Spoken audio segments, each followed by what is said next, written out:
Hello friends, welcome to my YouTube channel. तो आज की क्लास में हम कोशिका के अगले पार्ट माइटोकॉन्ड्रिया के बारे में पढ़ेंगे। तो यदि आप हमारे चैनल पर नए हैं तो प्लीज़ लाइक एंड सब्सक्राइब ज़रूर करें।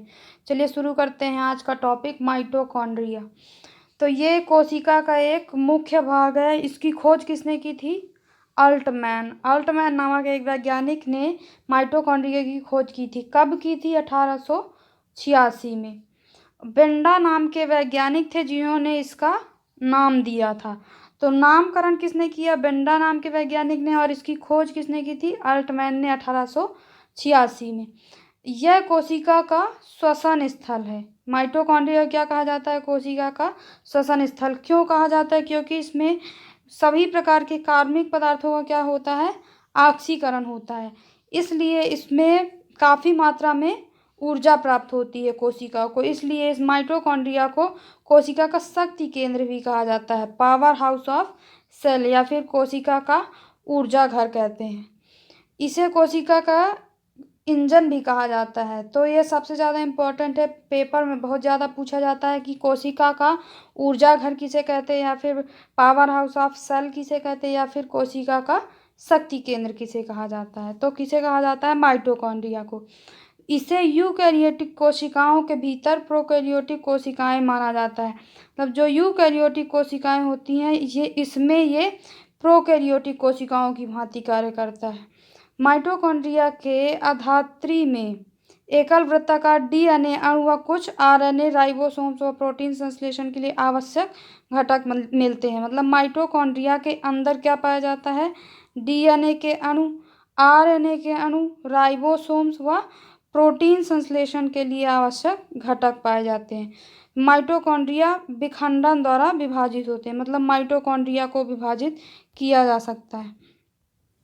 अब देखते हैं एक इम्पॉर्टेंट नोट कि डीएनए केंद्रक के अलावा माइटोकॉन्ड्रिया एवं हरित लवक में भी पाया जाता है। मतलब डीएनए जो है वो कोशिका में केंद्रक के अलावा माइटोकॉन्ड्रिया में भी पाया जाता है और हरित लवक दोनों में पाया जाता है। माइटोकॉन्ड्रिया और हरित लवक मतलब क्लोरोफिल में।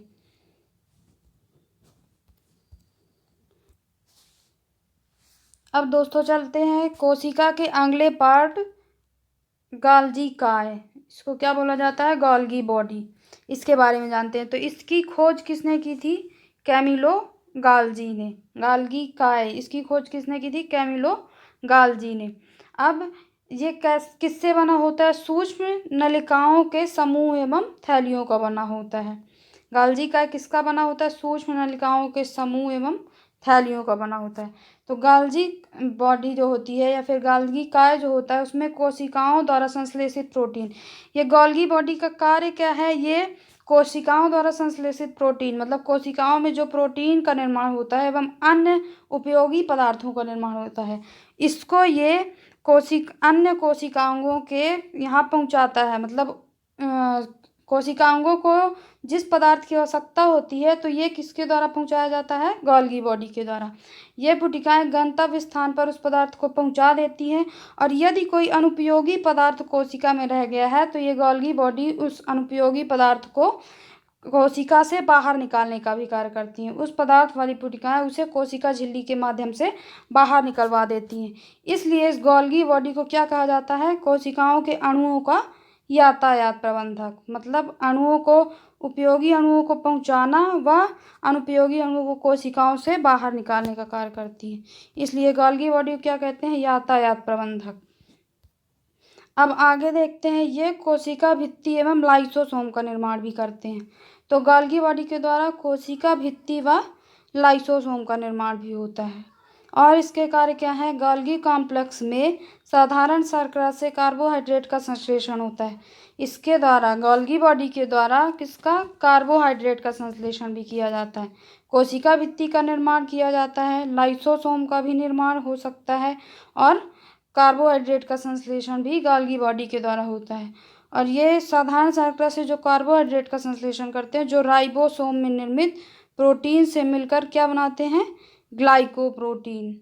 ये कार्बोहाइड्रेट राइबोसोम में निर्मित प्रोटीन से मिलकर, कार्बोहाइड्रेट और प्रोटीन मिलकर क्या बनाते हैं? ग्लाइकोप्रोटीन।